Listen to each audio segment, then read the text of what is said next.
Will Morez Johnson Jr. be the perfect complement to Cooper Flagg and the Mavericks now and in the future? Plus, we'll dial up the Stein Line. All that and more coming up next on the DLLS Mavs podcast presented by the ALLCITY Law Firm.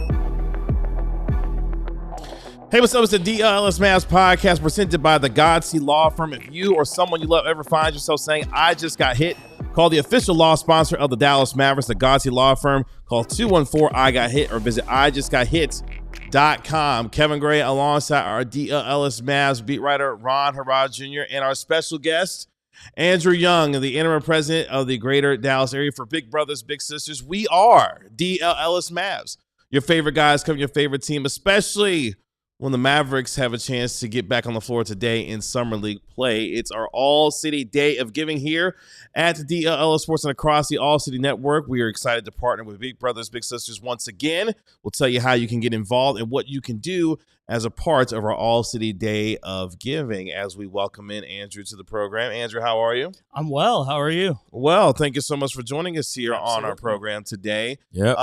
Let's just get into it. In Lou, I'll have a chance to also do your super chats, but also you have a chance to donate as well here when it comes to our All-City Day of Giving for Big Brothers, Big Sisters, who we've partnered with here at the All-City Network, and particularly here for DLS Sports in the greater Dallas area.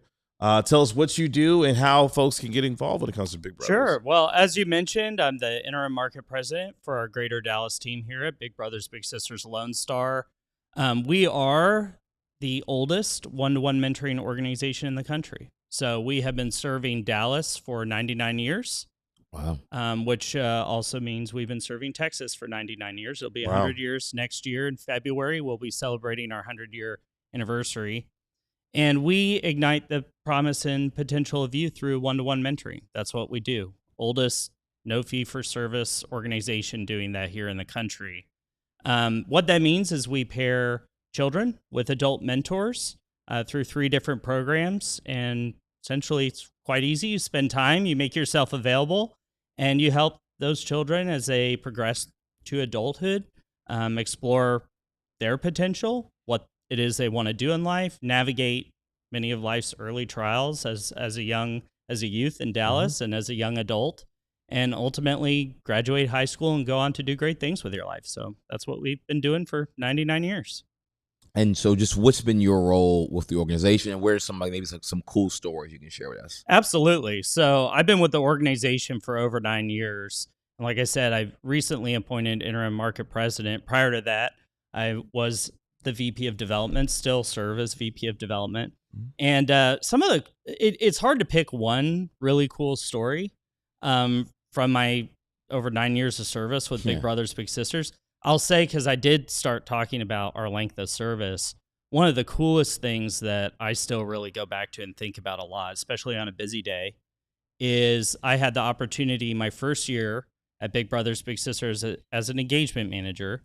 I had the opportunity to meet one of our first littles ever matched in our program. So he was matched to his big in 1933. Wow. Knew our founder, Wow. Spent a lot of time with our founder. I got to meet him and his wife.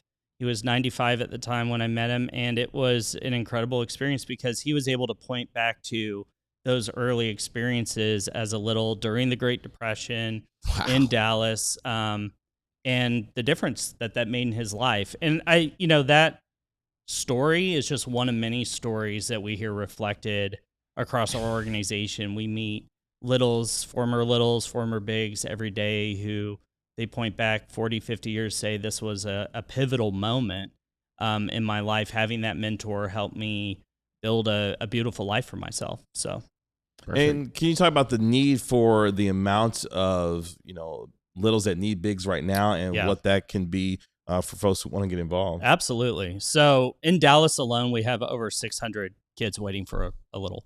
These are children age 7 all the way to 14 whose parents have enrolled them, who have raised their hand, said, I want an adult mentor in my life, who are waiting for a big.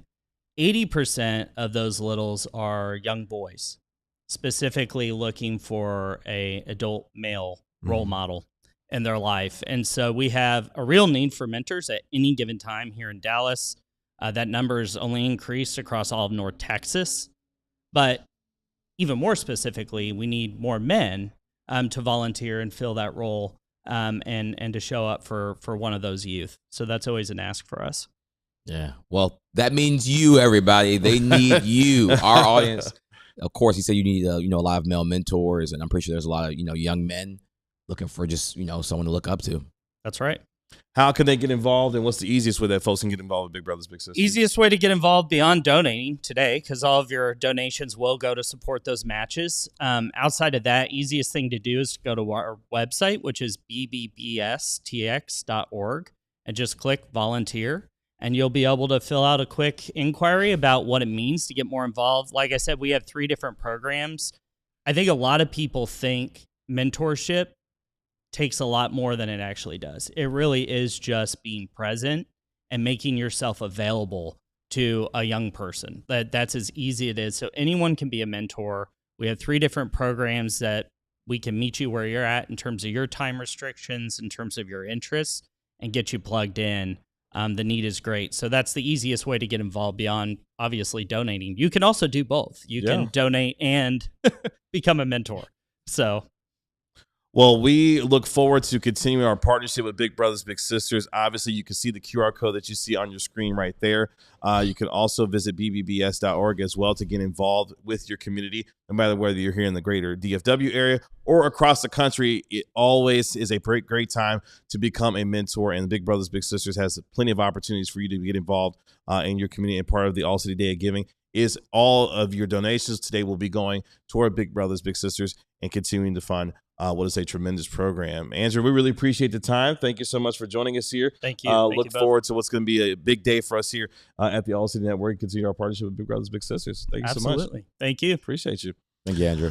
We'll continue here on the DLLS Mavs podcast. The Mavericks today are in action as they play their 4th of 5 games as far as their NBA Summer League is concerned. They take on the Oklahoma City Thunder later on this afternoon at 3 o'clock, as Morez Johnson Jr. did not practice yesterday as he continues to deal with the left calf soreness. Ryan Nembhard also did not practice either as he missed the game against the Memphis Grizzlies with an illness on Monday when we were still in Sin City in Las Vegas. So the question is, Ron Harrod Jr., my bad, I didn't mean to catch you mid-drink. No, you got it. Will the Mavericks, will we get this chance to see Morez Johnson Jr. And Ryan Nembhard? And what more do you think we can see today as we get another chance to look at Sergio De La Rey and what he could be bringing for the Mavericks today? I think I'd be pretty surprised, like I said yesterday, if Morez played today. But, I mean, anything can happen. Maybe if he just really wants to, give it a go.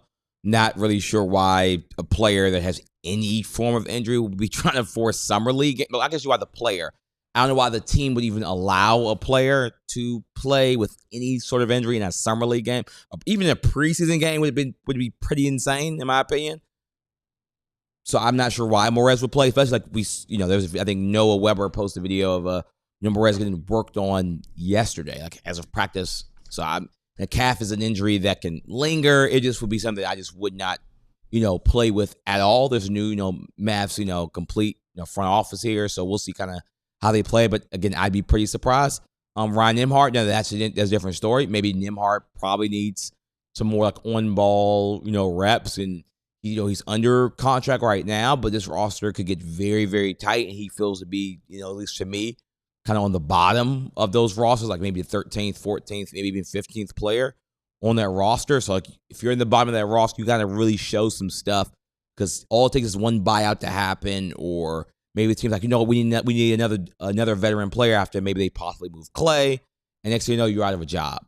So I think somebody like Ryan Nembhard really probably does need to play just to keep proving that he can be a true backup point guard on the squad. Interestingly enough, the Mavericks are on the first night of a back-to-back in Summer League. So they play at 3 o'clock this afternoon. You can watch the game on Prime if you do have that, as they take on the Oklahoma City Thunder. And then tomorrow night, they will take on the New York Knicks at Cox Pavilion at 7:30 p.m.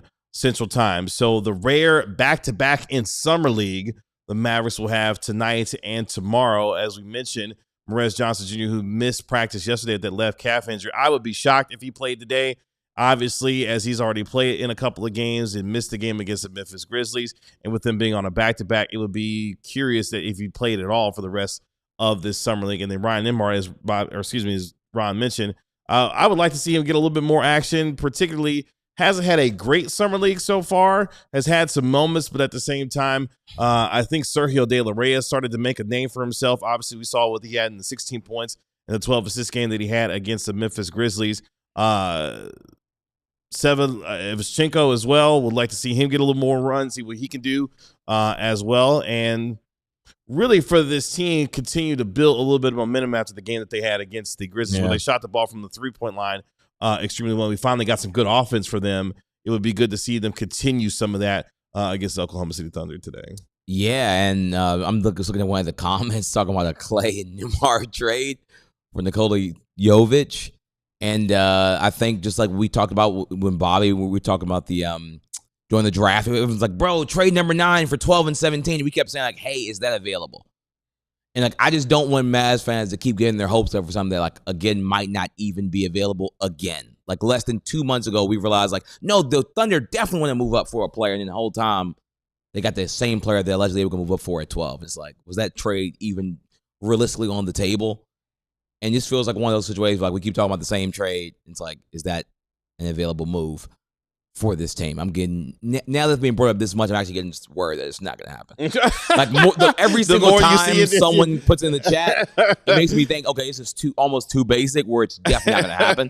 Like, I haven't been able to predict a trade in months, maybe even over a year at this point, like in the league period, like the exact, like even close, like what actually happened, like the Giannis trade. I didn't have Miami in that way with those players attached. Mm-hmm. Like, people thought maybe Miami, that kind of came even later than people thought.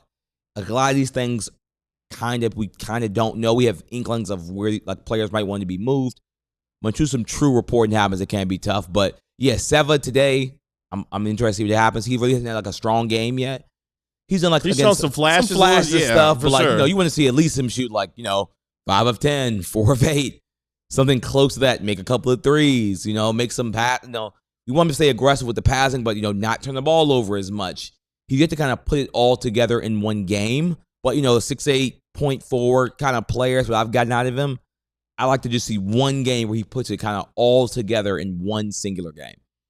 Yes, to Lisa's point, the Dallas Wings are on a 5-game winning streak, but unfortunately their game is canceled tonight because the New York Liberty's charter plane has some issues that has to get fixed. That game is actually postponed to That's pretty crazy. Yeah, till July 20th. Yeah, for sure.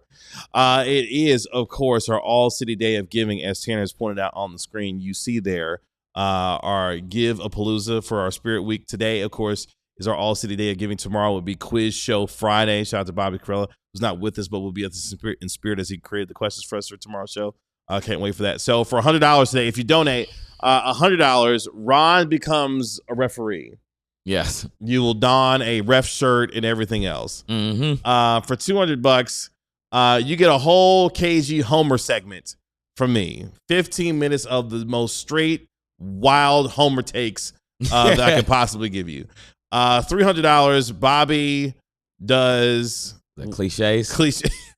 He's going to do a full segment of cliches. Yeah, that's going to be something. That's Bobby hates cliches. That's right. For $400, we're going to eat hot food on purpose. Yeah, it's like the hot chip maybe challenge. Like hot wing. We're going to figure out like what exactly the thing is. Maybe we eat the ghost pepper. Highly doubt that one. Highly doubt it. But you're not going to take out the ghost pepper wing? Not the ghost pepper in general. But you never know. If you all just ball out like that, everything will be considered. Okay, and then for $500, ice buckets on air. What did you have us do? No, because I've been saying the Chris Johnson ALS Ice Bucket Challenge. Yeah. I'm like, man, if everybody else could do it, I can do it. Or we can do it. Yeah. But we'll figure out how we're going to record that one. maybe we record it and then play it. We'll figure it out. We can't do it in here, right? Or I'll otherwise, be let go. So he's already been told if he does ice buckets in the studio, he would be fired. But I will suffer on camera for you all if you donate the $500. This roof leaks anyway. It's like, who cares? We'll just. Oh wow! Yeah. It's for big brothers, big sisters. Everything counts. That's right. So yes, please donate. Coming up next here on the DLLS Mavs podcast presented by the Godsey Law Firm, will Morez Johnson Jr. be the perfect complement to Cooper Flagg and the Mavericks? What Tim Legler had to say about Morez Johnson Jr.'s debut and what Cooper Flagg can improve upon. All that more coming up next. It's never a convenient time to get into a car accident. You're taking your kids to school, you're on your way to work, or you're just simply running some errands, and then bam! You get involved in a car accident. In fact, before this podcast is over, another crash will be reported on a North Texas road. But that's where my friends at the Godsey Law Firm come in. Insurance companies treat you like a number. They want to get your case closed as quickly as possible to move on to the next case. But with the Godsey Law Firm, they take a personalized interest in your case. For over 20 years, the Godsey Law Firm has built its reputation on experienced advocacy, personal service, and relentless preparation as well. They want to level the playing field for all injured Texans, and they've been doing it for over 20 years, and they got the experience to take on your case and make sure you're handled from start to finish. So if you or someone you love find yourself saying, I just got hit, it's not just a slogan, it's a moment that deserves experienced guidance. Called the official law sponsor of the Dallas Mavericks, the Godsey Law Firm. Call 214-I-GOT-HIT or visit IJustGotHit.com today. And one thing that I love about summer is how easy, free-flowing that it feels. And that's why we keep going back to Quince, because Quince's 100% European linen pants and shirts are breathable and easy to throw in the summer upgrade your rotation needs. And they're just starting at $34, so a very affordable price for the average American. Now, Quince, which was a brand that originally that I got just to go to the gym in. I had some nice active wear, which they have on the website that's very, very comfortable. I had a nice gray shirt and I had a burgundy one. Both were easy to wear. They kind of went with everything that I had in my gym rotation. And they were just a really breathable shirt that you can sweat in and they won't smell after sweating in them for hours. Then, of course, recently I got a just nice linen shirt I've worn to a bunch of Mavs games. It's short sleeve, thank God, because it is Texas here. And of course, we were just in Vegas, and it was very easy to do that then. So make your summer wardrobe easier. Go to quince.com/DLS for your free shipping on your order and 365-day returns. Now available in Canada too. That's QUINCE.com/DLS for free shipping and 365-day returns. Quince.com/DLS.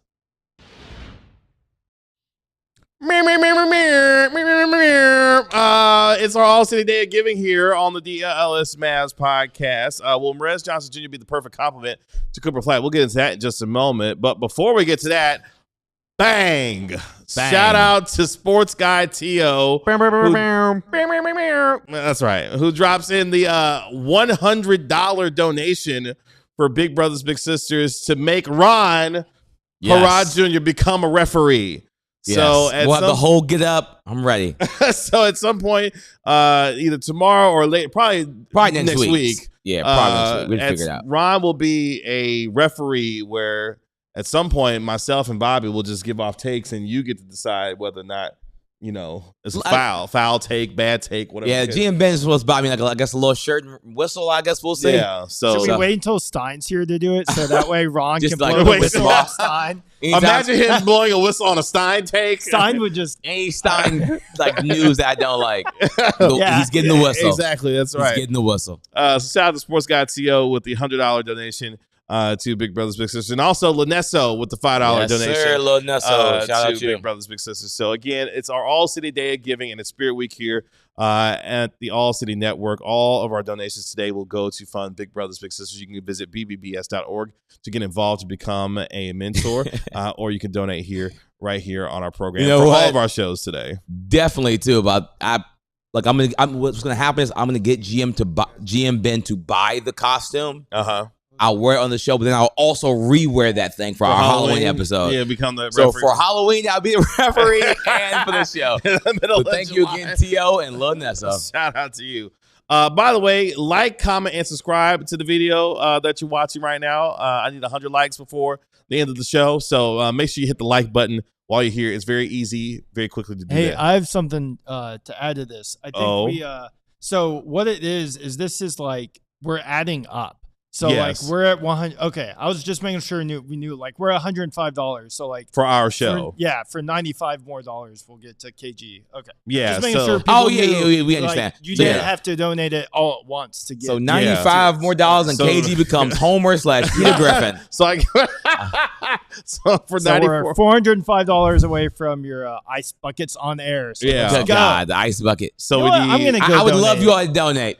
I'm going to donate right now. That and the hot one is like, okay, you all got to really make us do that one. So I can't. I'm not looking forward to So what? We need $295 to do the we eat the hot stuff. Goodness gracious. Oh wow. So if you want to see us eat like ghost pepper wings or something, we need $295 more to do that. So here we go.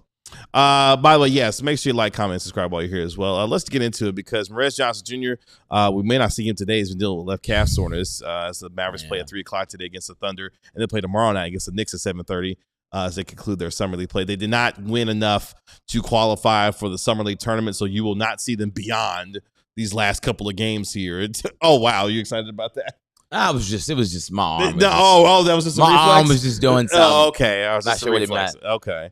Beyond today and tomorrow's game, but will Morez and Cooper Flagg form a dominant duo as the years go on? Here's what Tim Legler had to say on our show about what Morez Johnson Jr.'s debut looked like to him and what he thinks Morez can bring as far as his game into the future. Here's what he had to say. I thought he was really, really solid. I mean, I wouldn't call it spectacular. I think, you always have to put it in context with who you're playing against, the size of the guys in front of him, the level of quickness. The windows aren't quite as tight in Summer League as they're going to be in an NBA game. But he showed some really good instincts, I thought, offensively with his understanding of pockets to flash to in the lane, on the baseline, making himself available off of penetration to receive passes in the lane and then do something with it. He's kind of controlled, almost methodical in his movements offensively. And I think like there are times when you go, wow, that's really good. That was a patient move, great footwork, like showed you something. But there's other times I wanted to see a little bit more burst out of him. So I think, like I said, the numbers are really good, particularly, in the night he had a lot more opportunities offensively. But I'd say overall, I'd give it a solid debut. And certainly, he was a guy that everybody was wondering where he was going to go. I think when Dusty May got that job, it helped him slide up a few spots probably from where he was projected. And so now there's a little bit more pressure on him, I think, as a result of that. There's no doubt the guy knows how to play. He's an adult. He plays like an adult. And I think that is something that they can use because they've got youth. So it's nice to have a young player that plays with a bit of poise and maturity, which I think he does. Boom. Shout out to our producer, Tanner, with the $20 donation to Big Brothers, Big Sisters. Got to get you to eat some wings. Yeah. We're getting there. So now we sit at $125 already for our donations today during our DLLS Mavs podcast. So another $75 more, and I will do a full Homer segment. Another, I can't do math right now. What's that? 275 will get us, or 175 will get us to Bobby doing cliches, and 275 will get us to eating hot wings. LOL. On the show.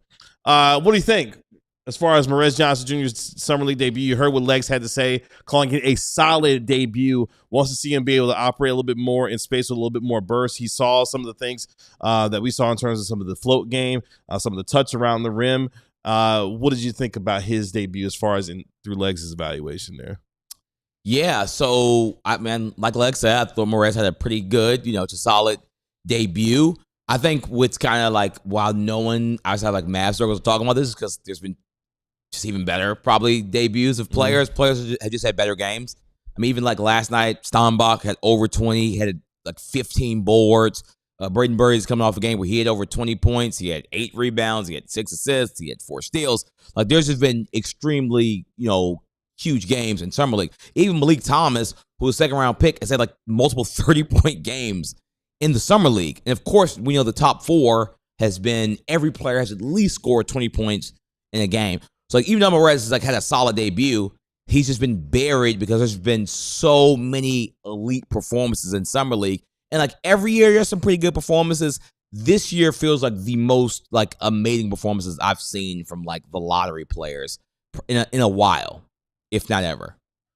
Yeah, the guys have been showing out. You've seen a lot of the top 10 picks have really good games. I mean, DeBontis had some really good games. Caleb Wilson had 7 threes in one of his games for the Chicago Bulls. By the way, the 7 threes that he hit, I believe, were the most he hit in his entire career at North Carolina. Yeah, he hit 7 in North Carolina. He hit 7 in one game in Summer League. And again, that's why no one's going to talk about Morez Johnson Jr.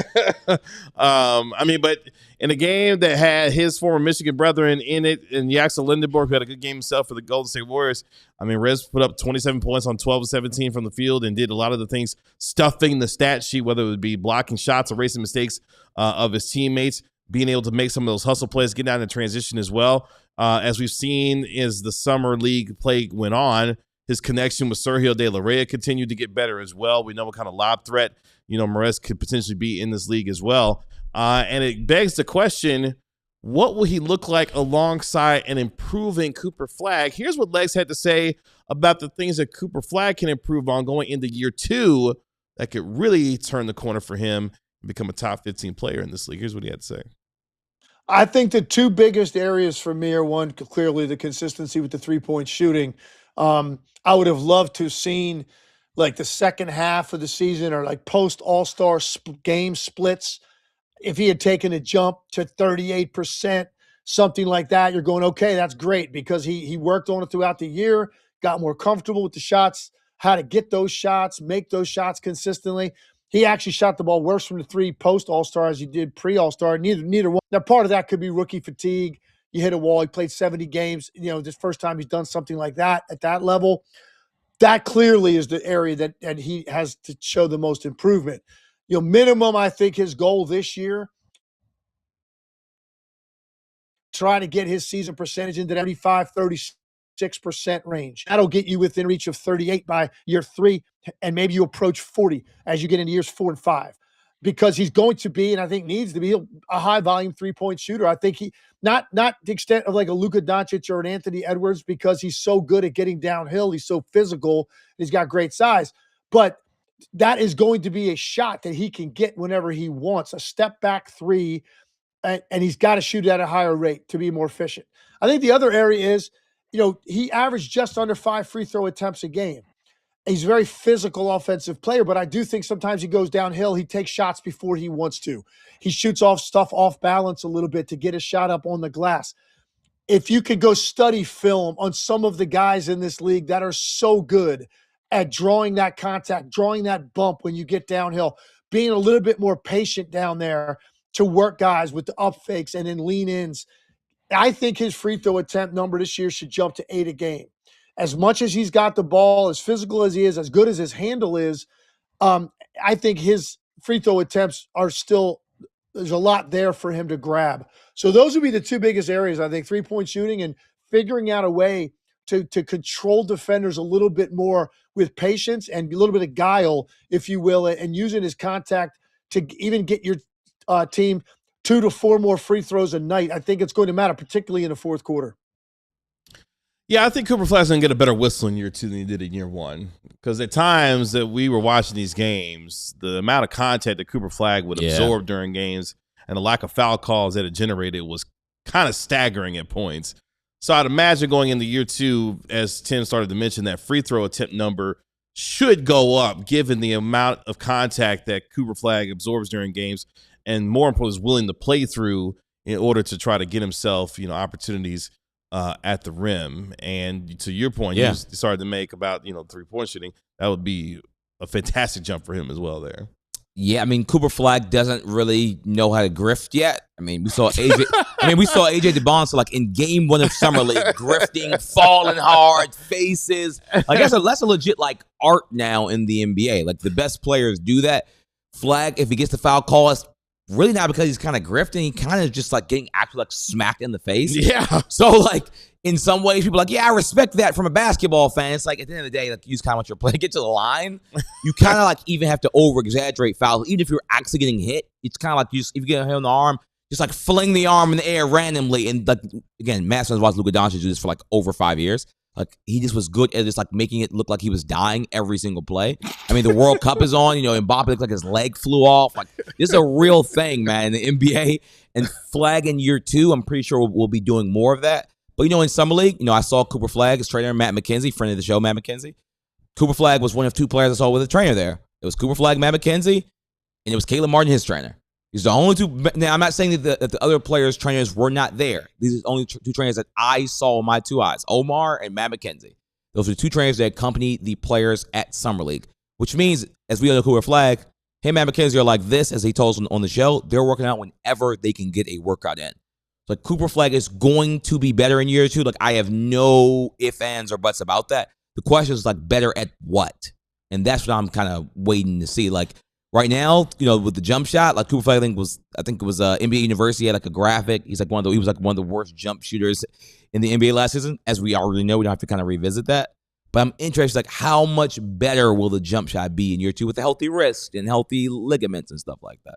Yeah, watching Morez Johnson Jr. and Cooper Flagg develop together over the next 5 to 7 years is going to be really fun to watch, because if the upside and the potential of a Morez Johnson Jr. is reached, given what we know about Cooper Flagg already and the high ceiling that he has as well, this could be a duo that could wreak havoc on the league for a while, especially once Morez's offensive game continues to blossom as well. We believe that Cooper Flagg is going to be a top 10 player within the next 5 years, maybe sooner than that, maybe 3 years, to be quite honest. Yeah. And what that means for him and the ceiling for this team. So I'm looking forward to watching them, because they're going to be a fun duo to watch. They have the same kind of high IQ, the same kind of motor as well. These are 2 guys that play the game extremely hard.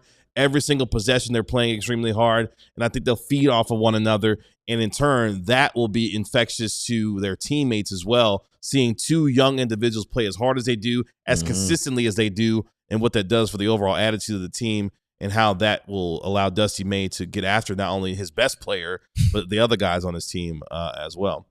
You want to answer that from Andrew there? Caleb Martin for most improved player. I don't think so. I think we're a little past the idea of most improved player. He's also like an older player. Like, he's not like 30, I don't think. Or if he is, his early 30s.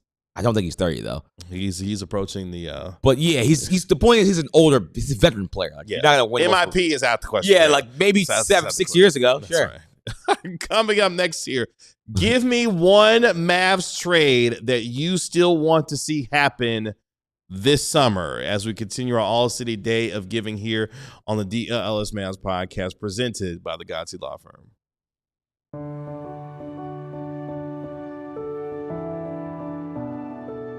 I feel like mentorship is important because you don't know what you don't know. And the only way to learn is to learn from somebody who has been in that position before. I really just enjoy being around people, being able to help, being able to share some of my experiences and help the next generation on their journey. I was very excited when I was matched with Dalen. As soon as I walked in the lunchroom, he recognized me, he ran up to me, and he gave me a hug. And just that connection from the jump really just led to our relationship being what it was. And I really enjoyed spending time with him every single week. And it didn't matter how good I played or how not so good I played, Dalen was always going to be there with a smile on his face, asking me how the game went. Dalen had a huge impact on me, being his big. He just let me know how much of an impact I can have on somebody, and just seeing his growth from when we first started to when I just visited him back a couple months, getting those positive reports from his teachers and his principals, like that was huge. And I'm glad I had that effect on him, and I'm looking forward to continuing to do more within my community. What if he come back? What if he's so excited? That's funny. I told you I was coming back to see you. Any time that you have to give to be a big is more than enough time. There were some weeks where I was able to spend 45 minutes with Dalen. There were also some weeks where I was only able to spend 10 minutes with Dalen. But me being able to go to his school, checking on him, making sure that he was doing well, staying on track was huge for the both of us, because that's a relationship that we both ended up relying on. I've never regretted my choice to be a big. I can't look back at my time at the University of Alabama and not see Dalen there and not seeing my experience as a big brother there. Like, that was a crucial part of my life, and college is a part of our lives as athletes, to where we grow into who we are as young men and women. And thankful for him and big brothers and big sisters for putting me in that position to learn with him and spend that time with him. It's a huge honor to be inducted into the Big Brothers Big Sisters Hall of Fame. Just to be in any kind of Hall of Fame is awesome, but especially this one because it's not for what I did on the field, it's for what I did off the field and how my impact goes beyond me playing football and to continue to show people that I'm more than an athlete. My name is Tyler Booker, and I'm an alumni big with Big Brothers Big Sisters.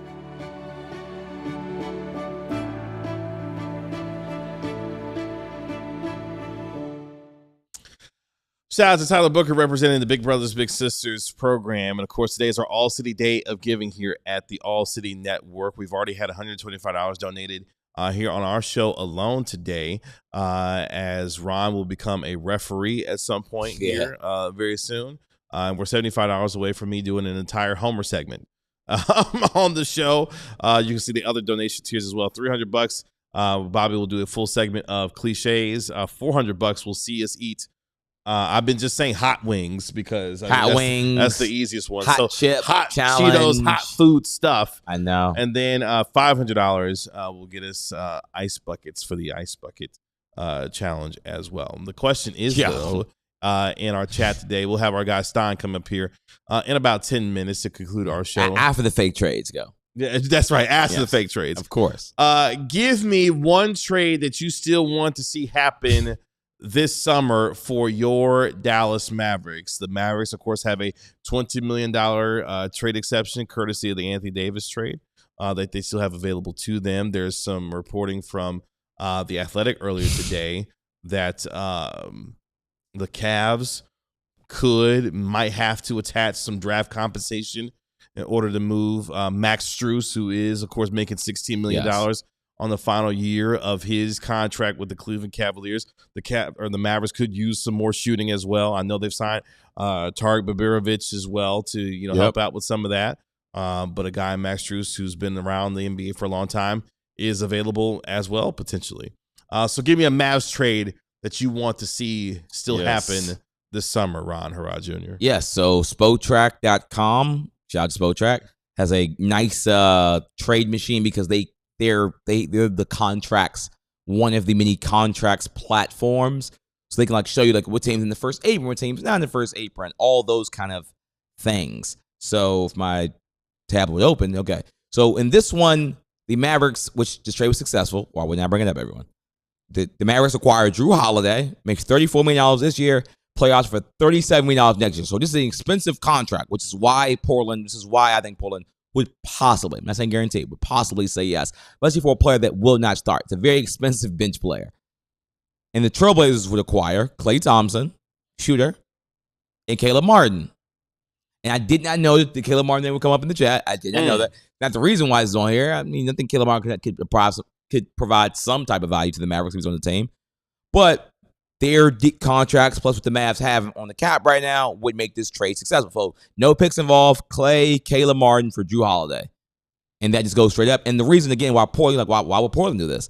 Well, Klay is an expiring deal. Caleb Martin has one more year at $9 million. So you essentially deduct 37 minus 9 for next year. So while the Mavericks have to take on $37 million next year, Caleb Martin the Portland would only have to take on $9 million. And then for this year, Portland's trying to win games. And Klay Thompson can win you games today. So you have a player that Klay Thompson fits extremely well, alongside places like a Denny Avdia, Toumani Camara, as a mentor for those guys. He can space the floor for those guys. That team needs shooting. He kind of helps with that. So I actually don't think this is too unrealistic. I don't know if it will happen because, again, Drew Holiday is very expensive and an old player. But, I'm not opposed. This team needs a kind of a POA, two-guard kind of guy that can do some leadership stuff. Drew Holiday's ready to win today. The Mavs would like to win today as well as in the future. I think he does both. He's a good mentor and he can help you win today. For folks who are asking what's going on with B. Will, I actually ran into Brandon Williams out in Las Vegas, actually. Iced out, yeah, baggy shorts. Yeah, he was chilling. He's chilling. But as you know, right now, the Mavericks roster is full as far as their roster spots are concerned. Their free agents that they still have available that haven't re-signed yet. Dwight Powell's an unrestricted free agent. Brandon Williams is an unrestricted free agent. Marvin Bagley's already moved on to the Denver Nuggets, and Chris Middleton has signed back and done a sign and trade with the Wizards. So I forgot about that. You forgot about Cooper Flagg's already going back to the Wizards? That's so funny to me.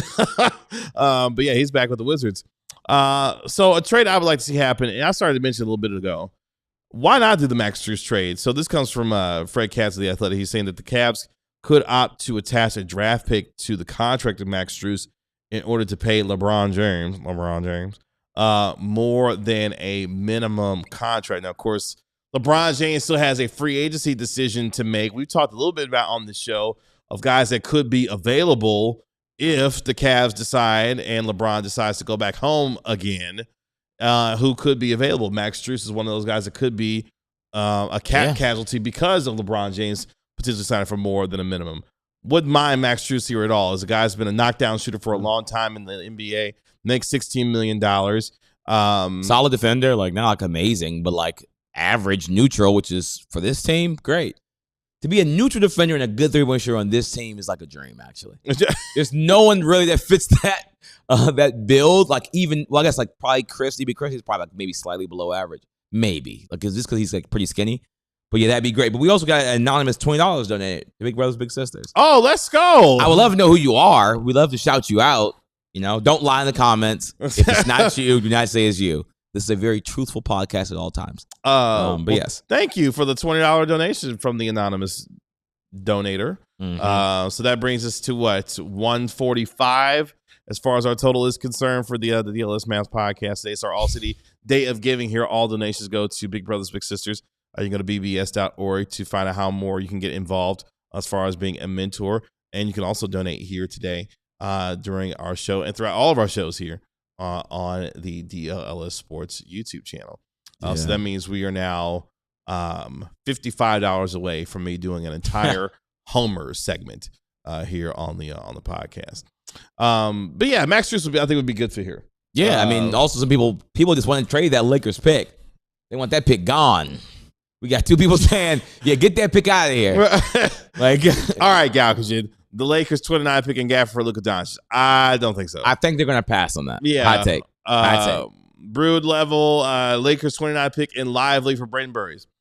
Probably not going to happen. Probably not. I think Milwaukee is happy with Braden Burries right now, what he's doing. Him and Nate Amen so far in Summer League so far to start off with. Yeah, I also saw, I think, our King, I'm sorry. Says Portland wants to protect Drew to protect Dame and Josh. I don't think they do it. But, like, how do you protect them on the bench? Or are you saying that Drew Holiday's the small forward for the Portland Trailblazers? Or are you saying, like, they just, like, he's going to start, like, half the games? Like, I just want to know, like, what do you mean by that? Because they do also have Scoot Henderson, who is a pretty good defender. I mean, if they want to exchange Drew for Scoot, I think it's probably even a better trade, to be honest. Like, if the Mavs could flip, like, oh, Caleb Martin and pick. Now, would you give up that 29 Lakers pick for Scoot Henderson? Now that becomes like, that could be super valuable, right? So, or maybe not. I mean, I think it might be a little bit overrated in value because I don't think Luka Doncic is leaving the Lakers. I think that people keep saying it's valuable. I don't think so, but things can change in this NBA, clearly. But I think that's when it becomes interesting. Like, would you have to give up a first for Scoot? Doubt it based on what he's shown. But Mike Smith probably knows better than us, KJ. By the way, we're starting to get LeBron James updates already. I'm actually good. You're good. No, I do love LeBron, but I'll just say this: he hasn't announced the team that he's going to go play for. Yep, triggered. Boom, I'm triggered. Already. It's my favorite Dame Dash as a meme, and Charlamagne asks him a question. He say, you know what? I'm triggered. I'm leaving. Like, are you just pulling the trigger when it says LeBron James' name just period now? Just like triggered. Okay. No, I mean, look. It'd be so funny, though, if literally LeBron leads like a player to the Mavericks. Like LeBron somehow goes to this team, and that team has a dump salary. That's right. And boom. So there you go. Coming up next. Oh, wow. Coming up next here. Oh, wait. Dark has the. I missed the chat. Oh, they have a whole trade. Oh, wow. The Cavs acquire. This is from Dark Dragon Slayer 24. The Cavaliers acquire Klay Thompson and Zeke Naji. The Heat acquired Dennis Schroeder and Caleb Martin, and the Mavericks acquired Nikola Jovic, Christian Brown, 2 top 14 protected firsts, 2 second-rounders, and the Nuggets get Max Strus and Ryan Nembhard. Oh, wow. Wow. That's I have no idea if this works for Yeah, does that even work? I mean, I'm going to assume, I'm going to trust you. Yeah, I'm going to trust they you. took all that time to do that. But, I mean, that, you know what, funny enough, the way the NBA's been going, it's actually like probably the type of trade that actually happens. It's going to be something like that. 3-team, where one team will take on a little bit more money, and it's going to be picks involved. And if the Mavs get like a first, it's going to be, top 14 protected. It's not going to be like wait a minute. Yep. What just happened here? Marc Stein Venmo'd me money so I could donate it. Oh, is that the anonymous? Yeah. No. No, this is a different one? No! $100, bro? Bang, bang, bang, bang, bang. It says it's from me, but that's from Marc Stein. This is a fake weapon, by the way, you two. $100, so we're up to $245, right? Oh, wow. No, two. Yeah, $245. 245. Is it $245? No, 250. No, I thought it was $225. Sadly, this is not. It's not like we can go back and add this up. I'll do it. We 100% can add this up. Oh yeah, it's $225 because you had Sports Guy Tio had 100. Mark now has 100. So it's 200. You gave 20. 220. And Lanesso had 5. And then the anonymous. 230. Oh, then anonymous was that 250. So it's 245. 245. Oh wow! So we're up to 245 on the show. Oof. So that means Ron's gonna become a ref. I'm gonna do an entire Homer segment worth of. It was Homer takes. or Peter Griffin, so it depends. Whatever you think you can do the best. So I gotta sound like Peter Griffin or Homer, whichever one you think that you're best at. Oh, I'm like, what would fit? No, you and Bobby's gin more. So I'm like, Homer, Peter Griffin, whatever you all feel more probably comfortable sound more like Peter Griffin. Yeah. So I have to talk like Peter Griffin for the entire segment. I have to look it up. It might have been the show, but no, I have to look it up. I see segment. It's gonna be a segment there. I can't pull up. That was adjusted. I can't pull up Peter Griffin voice. We'll let that slide. Well, let's see. I'll give it a try, and we'll see what happens later on at some point. Having to talk like that for the entire segment is going to just be insane. Yeah. So Ron's gonna become a ref. I'm gonna be doing a Peter Griffin voice segment for an entire segment. We'll iron it out. But it'll be funny regardless. When I saw Homer, I thought it meant like you're gonna be like giving Homer takes. Yeah, and I'm like, I didn't realize you were talking about me having a Homer Simpson voice. Yeah. I like it though. I gotta look it up, but I wrote that down somewhere. We'll find that. If we get to 300, it will be Bobby doing an entire segment of cliches.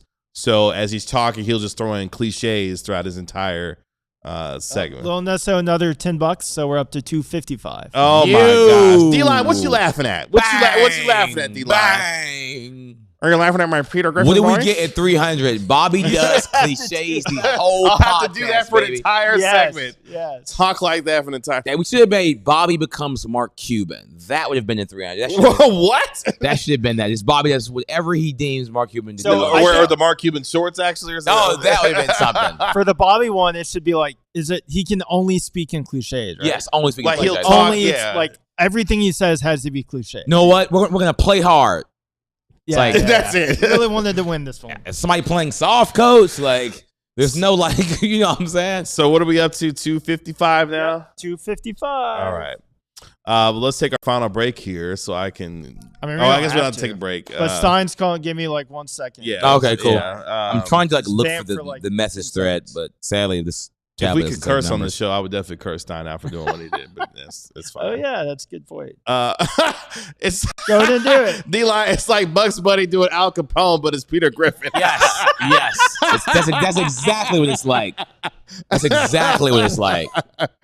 No cigar for you though, KG. I see you right. No cigar for you, champ. I guess not. Stein, what's going on? Hi guys. Hey, thanks for your donation. Yeah. Yes, thank you for your donation. Yes, thank you so much. I am a little upset that Stein had no punishment for winning. I mean, for us getting the money. He wasn't on any of our 5. Yeah, he wasn't included in any of our. No, the ice bucket challenge. Oh, the ice bucket challenge. That was all of us. So that's all of us. If we get to 500, Stein, you have to do the ice bucket challenge. It's for ALS as well, so you can't say no. It's for little kids and ALS. So if you say no, you're just a bad person. Yep. You okay with that? I genuinely didn't know about any of this until today. So, well, consider yourself informed. I roll with the team. I like that. That's a great attitude, Stein. Appreciate you hanging out with us here on this terrific Thursday afternoon. Let's just dive into it. What kind of Mavs updates you got for us as we get closer to the weekend? Well, I think we should get to that, but just to hit on LeBron. I mean, I think a lot of people were hopeful that today was going to be the day, and I was not as hopeful. But it must be said, he does have multiple appearances scheduled at this event in New York, so this is not the only one. This is a live audience taping of Mind the Game with Tyrese Halliburton sitting in for Steve Nash. So the thing about these events is, based on everything I've heard, I do not think there will be a live stream of any of the panels that he's on. Like, he's got something else later today with the boardroom. Tomorrow, I believe there is a taping of the shop, but all of those, the actual full interviews won't be released, I think, until next week. But obviously reporters are there live tweeting whatever he says. That just never really struck me as the way that LeBron is going to release this. Now, this is just a theory that I heard at Summer League. Oh. You know, there were certainly some people at Summer League positing that he might want to wait until after Sunday's World Cup final to do this. So I think that has to be thrown as a possibility on the board. But yeah, him just revealing it to an audience like this, I think that would be more surprising than, you know, this is his fourth foray into free agency. Every other time it was done with a very intent, you know, obviously the decision, the Sports Illustrated article in 2014. And then in 2018, it was just like a press release distributed without warning. Like, there's going to be a way they do it. And doing it at an event like this, where it would be basically reporters or people in the public, you know, tweeting his answers on what he says in front of a large crowd, that just didn't seem to me like how it would go. But again, the day is still young. He's got another one of these. I think at 3:00, he's doing something with Rich Kleiman from the boardroom. And he's got something Friday.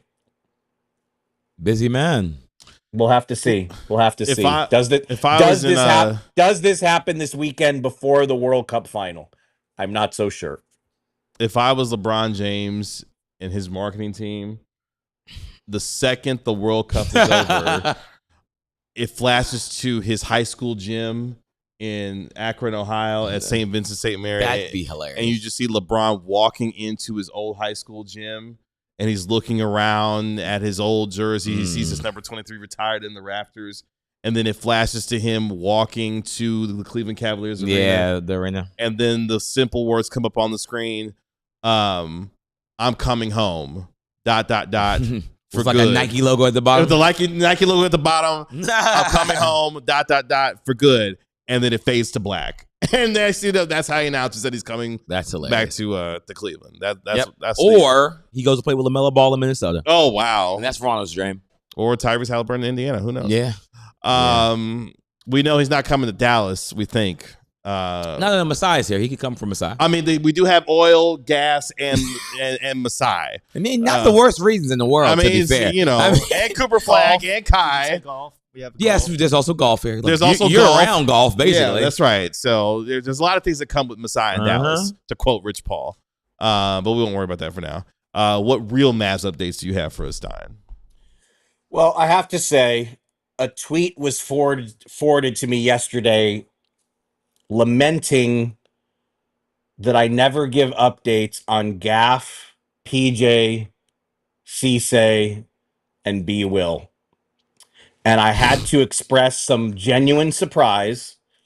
I will concede that we have not been awash in B. Will updates, but I was a little bit surprised because I feel like we talk about those players every single day on this show. Yep. At least I think so. But perhaps I'm mistaken. Perhaps I'm not. So I want to rectify that, apparently. So I thought we'd go through them one by one, even though, again, I would like to hold on. I didn't have a chance to tweet that we're on the show. So let me just get this. Oh wow, I love that he's recognized that he wants to get the audience in. He wants to pull the audience. Yeah, we did talk a little bit about PJ. Did he say Najee? I don't know. I guess we haven't really talked about Najee. I did mention the last episode that I did see B Will personally. We did see B Will at the one of the mini casinos. I'm about to say in Las Vegas. Did you? Yeah, exactly. Well, when you saw B Will, did you ask him for an update? He didn't look like he was in a position to be asked questions. Yeah. Also, I didn't see him. KG, you saw him before me. I didn't want to walk back. It was like a weird. It was like if he sees me and we make eye contact, maybe I'll say something. But yeah. Mm-hmm. Okay. You got the tweet out. You good? I got the tweet out. Sorry, I'm all right. Cool. I must apologize. Tweet that out. Last night's flight was 4 hours late. It is not a pretty picture over here. Oh wow. Oh wow. You do not want to see. You do not want to see what I look like right now. But anyway, okay, let's get to it. Daniel Gafford. Oh no. Is Stein gone? Are you kidding me? As soon as he gets ready, Daniel Gafford is. Hold on. I still see him. Stein trying to talk again. Oh no, he left. Oh! I don't know what happened. He was about to say Daniel Gafford for Kawhi Leonard. The side bus has heard what was about to happen. It's like, not happening today. No updates. I thought about the Kawhi Leonard breaking news. Dang it's weird because usually if that happens, just kidding, everyone. Screen goes black, but whatever. He'll call back. Yeah, he's still on there. Like I guess it's a graphic. This is going to be so worth the wait because as soon as he said Daniel Gafford is cut off, not happening. It's not being shot by the Dallas Mavericks. Just as a reminder, though, we've already had $245 donated. $255, excuse me, donated during our show today. GM bid. You guys really don't ever talk Gafford. Okay, thanks. But we've had $255 donated already today during our show, which means Ron will become a referee. GM Ben will specifically be buying the shirt and whistle. GM Ben is in here. Be doing an entire segment in the voice of Peter Griffin from Family Guy at some point down the road. Stein, we got you back. Goodness. Literally, my whole microphone just... Okay. No. Let's start. Sorry about that. Hear me or not? Yes. You're good. You're good. You have me. Yes. Is it working? Is this bloody eCam working? Okay, let's do it. Let's go. One at a time. All right. Daniel Gafford. June 14th, I believe, was the date. We reported about Kyrie Irving.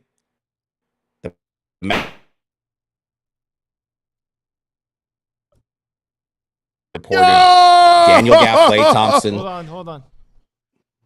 You're good. Is it not working? No, now we hear you again. Restart with Daniel Gafford. You said Daniel Gafford and Kyrie Irving. Do you guys want me to disconnect and reconnect again? No. Just restart by starting to talk about Daniel Gafford. Just start from there. Daniel Gafford. June 14th, we reported the Mavericks are very open to trading him, but no trade has materialized. It doesn't mean that anything has changed in his status. He is still very available. He is, I would consider, along with Klay, the most available of the Mavs veterans.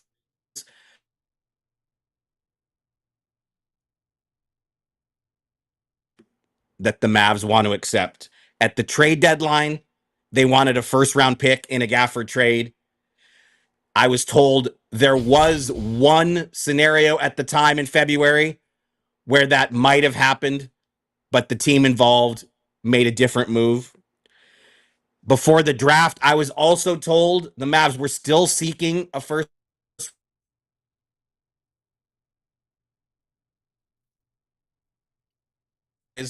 So to this point, July 16th, Daniel Gafford remains a Maverick. PJ Washington. I think of the three veterans we've discussed as being as regarded as the most available Mavericks in trade talks.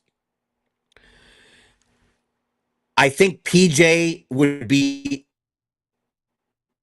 the most here when we'll have here dial close out and call back in for a second. Yeah, we'll try. Yeah. We'll try one more time. Because I want to hear the yes. Just because we've had over $250 donated. Yeah, we can wait. We want to get this. Yes. Yeah, we want to get this right for all of you. We want to get you. We want to get this right. We want people to donate. We want to support. Yeah. Big Brothers said we want to support the children. We got nowhere to go right now. We're fine. Yes. But yeah, we've already had $255 donated as far as our All City Day of Giving. Ron will become a referee. I will do an entire segment in a Peter Griffin voice from Family Guy. Yeah. Another $45 we'll have Bobby doing cliches for an entire segment. I gotta find that message when another I details. 145 will have us doing eating hot wings on the show, burning up. And another 245 will have us doing the ice bucket challenge at some point that we will record and be able to do ourselves. So yeah. It's part of our All City Day of Giving here. As far as all your donations go to Big Brothers Big Sisters, visit bbbs.org to get involved in your community on how you can become a big. And also you can donate as well when it comes to our All City Network Spirit Week here. Stein, do we have you reconnected? You tell me. I don't know. It's the same connection I use every single time. Does it work? Yes, we have you. You hear me? Yes. You sure? Absolutely. Yeah, not sure. Gakagen, 5G, my man. Not mobile phone network. Respect. All right. So let's clear the deck. Let's just Okay. So do I need to do Daniel Gafford over again, or did that work? Yes. You need to do Daniel Gafford over again, please. Oh my goodness. Yeah, maybe we should skip Gafford. Daniel Gafford. The Mavericks sought a first-round pick at the trade deadline in February. They sought a first-round pick before the draft. No such trade materialized. He remains available, but no team has yet furnished an offer that the Mavericks are looking for, and thus Daniel Gafford remains a Maverick on July 16th. Could something materialize between now and the start of training camp? There's still 2 months of runway there. Was all of that heard? Yes. Let's keep it going. Speed it up. Any further questions on Daniel Gafford? No. PJ Washington. My read at this point that of the three veterans we have known to be available, the three veterans regarded by rival teams as most available, shout out MF486264 for the $50 donation. Very nice. Oh, I missed this. Of the three veterans known to be most available at this point, PJ appears to be the most likely to remain a Maverick once camp opens at the end of September.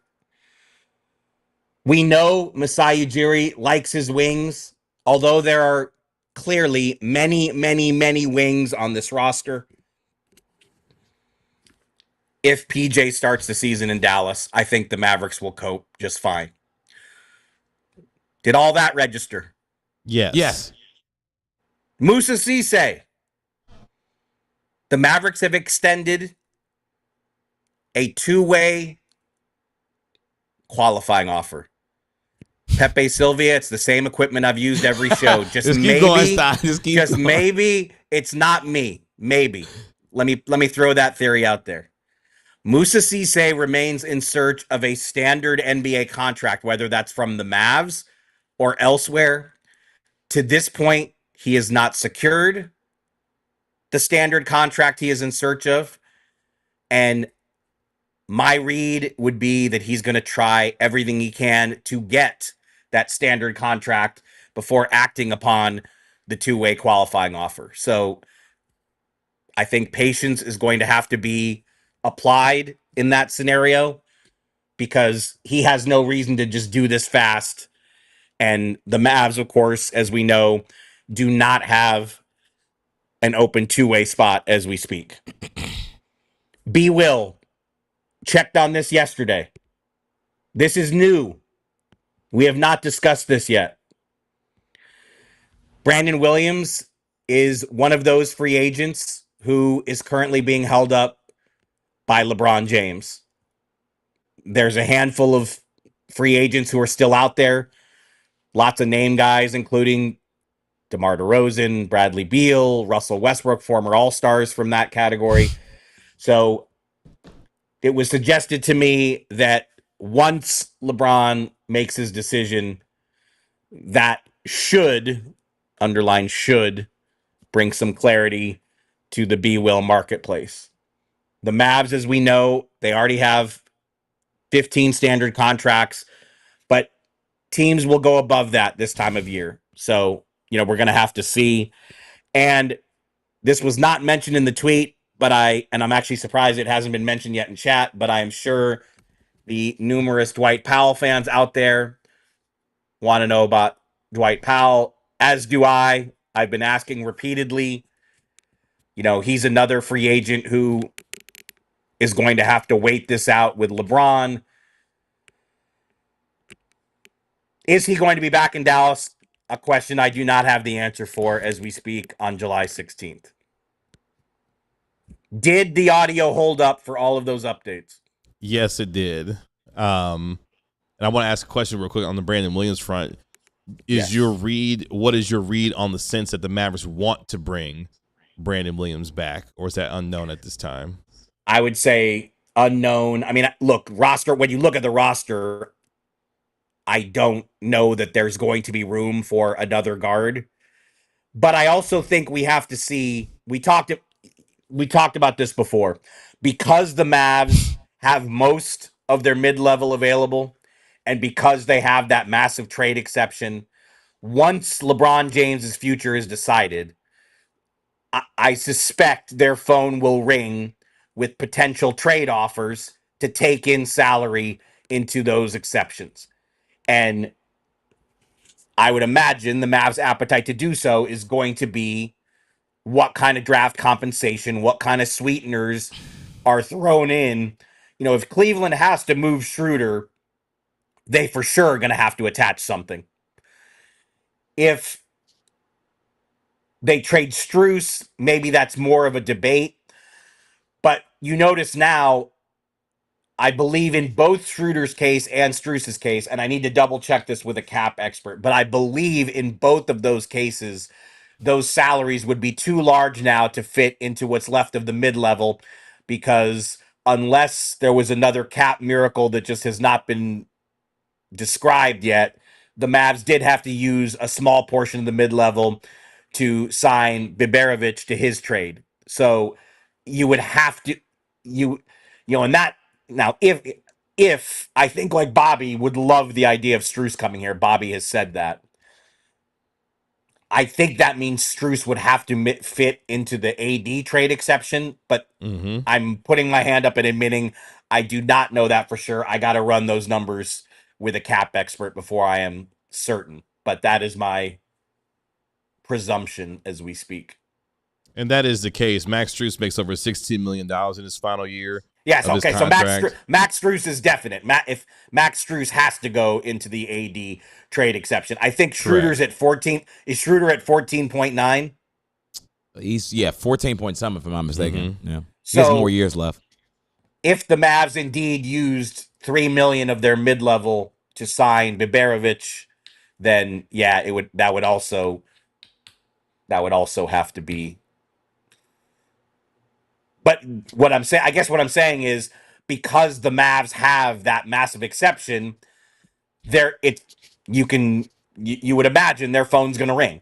The Cavs will call them and see, do you guys want to get involved in this? If the Cavs reach the point that they're indeed trying to trade one of those two guys. I mean, it's been anticipated for a while that they would, but it hasn't happened yet. And I think they're waiting to see, will LeBron indeed choose them, or does LeBron decide to do something else? Yeah. And lastly, on the PJ front, just to be clear, it sounds like the Mavs would be comfortable if nothing materialized. They would be comfortable having PJ on this roster to start off to begin the season this upcoming year. Yeah, I think so. Look, I think we know that Masai loves wing players, but obviously right now there are a lot of players on the Mavs roster that you would classify as wings. But also, I like the way they've operated this whole off season. They're not rushing. Like, they are being very pragmatic, very judicious, and waiting for opportunities to come. And because they've got those two, because they've got 12 million of their mid-level left and one of the league's larger trade exceptions, they're in a good place to field those kind of calls and get those kind of offers. So I see Ryan Weiss is saying PJ and Gafford have very tradable contracts. I think that was the intention. Well, let's be clear. PJ got the most he could get at the time based on his previous contract. Whatever that deal was, 4 years, just shy of 100 million. I think 4 years, 90, something like that. Kev, maybe you could look it up because you got the iPad there. That was the most they could give PJ at that time, and that was seen as a pretty tradable contract. Gafford was given a deal to the penny, the most they could give him, and still keep him tradable the season they gave it to him. But he's an $18 million player. He's not coming off an $18 million player's season. So I'm not so sure that around the league that Gafford's deal is currently regarded in the same light. So that is a factor. As I said, the Mavs tried at the trade deadline to get a first rounder for Gafford. That was a different front office regime than we see now. There was one scenario I was told that they might have been able to get a first, but that was a team's backup scenario. They ended up doing something else.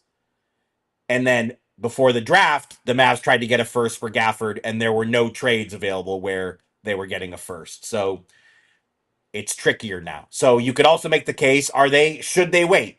Should they take Gafford and PJ into the season and see what materializes between now and the February trade deadline? I think you also have to consider that if you're the Mavs. The Clay situation is different because Clay is on an expiring deal.